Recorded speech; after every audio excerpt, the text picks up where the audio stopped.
There's always an animal in this house wanting to get in on the action. This is Stanley, Bridget. He's 22. I think you've met him drinking from the sink.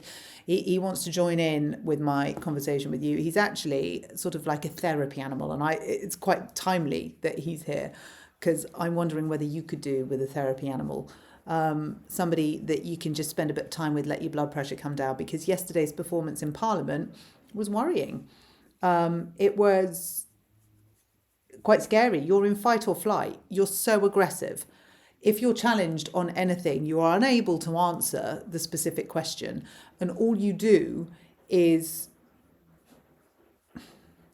I'm loath to use spit back venom because, of course, that's not what you do, but that's what it feels like. And I suppose, to be totally true to this conversation, that's what it feels like to me. It feels like you're spitting back venom. It feels like your mission is to undo somebody. It's to pull them to pieces. It's to goad. You're constantly on the lookout for a fight almost. It's like you want the conflict. You're trying desperately to draw people in. If you want a debate, come on, I'll have it. And it's like, hang on a minute. No, they've just asked you some questions. You haven't answered them. You're so affronted that you've been challenged. And then you end it with a challenge. What to? You've just been asked a load of questions. You could have answered them. Instead, you went off on your own agenda, really aggressively. And I mean, it was interesting that you released that on your socials yesterday, because you didn't come across well, and Laura Trott looks flabbergasted. She looks, at one point, it's like she's looking at Sir Lindsay Hoyle to say, are you going to stop this? It's like, my interpretation of her look is, I don't think this is okay. Can somebody? And we're all used to the parliamentary banter. We all get it. I've never really liked it. I'm all for a robust argument, but it just gets personal all the time, doesn't it? And it is just who can beat their chest the loudest. You don't have to be like that.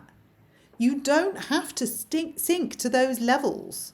You can get your point across really well if you're just calm and you listen. It's about two ways. It's not just about somebody saying something to you, you putting the wall up and then projecting it back onto them. It has to be, they say it to you, you listen, you digest it, you process it, then you go back with your take on it. And sometimes, Bridget, you might agree with aspects of it. And sometimes you might go, yeah, that's a fair point. I'll look into that. I don't know the answer to it at the minute. I'll look into it and I'll see. Or, yeah, no, I see why you're saying that. Well, we tried something similar, but it didn't work. We could probably tweak it. Or, no, I hear what you're saying, but that just, I'm sorry, it's not going to happen. And I wonder whether, as children are learning to debate in school and children are studying politics and philosophy and ethics and all of that, would you be pleased with your daughter coming home and saying, here, I've got a video of you watch today, Mum, of me debating, and that was her? I'd be gutted. I'd be devastated. I'd be saying, hang on, that's not debate. That's just pushing something back at someone and then being really aggressive. I could not support that. I'd be saying, what are they teaching you? That's not how we do it. And it's this real growing culture of, I must get one over on you. I must bring you down. I must have the last word. It's obtuse. Why must you have the last word? Why do we all feel as though we must all be right all of the time? Why do we have to pull someone apart?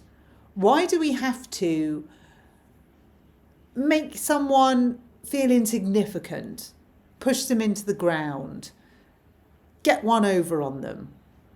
Why? You called, I'm assuming, me as part of the private school lobbyists. Why? I don't think I'm a lobbyist. Maybe I am. I definitely advocate not having VAT on education. But I'm an educational lobbyist.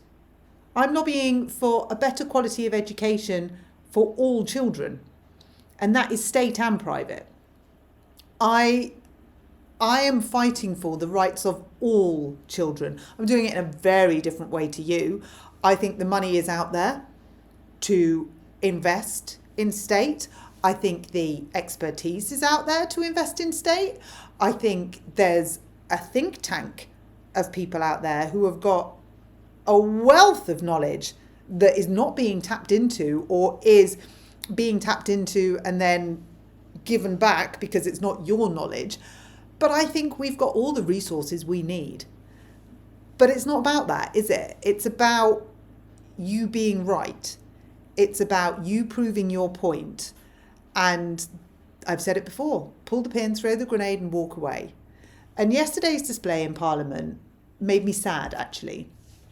I read a lot of the comments and, at first I was like, well, thanks very much. You've not done yourself any favours, but you've helped us out a lot. But then I was like, I'm just doing what she's doing. It's not helpful to lead by that example for anyone. There's no compassion, there's no empathy, there's no integrity, there's no respect. That's just downright aggression, combat style. This isn't SAS Rogue Heroes. This is parliamentary TV. We need to lead by example. You need to lead by example. And if that is the example that you think needs setting, then I'm definitely moving to a different country, because I don't want my kids growing up thinking that's normal. I don't want my kids growing up thinking that's how we behave. It makes me sad.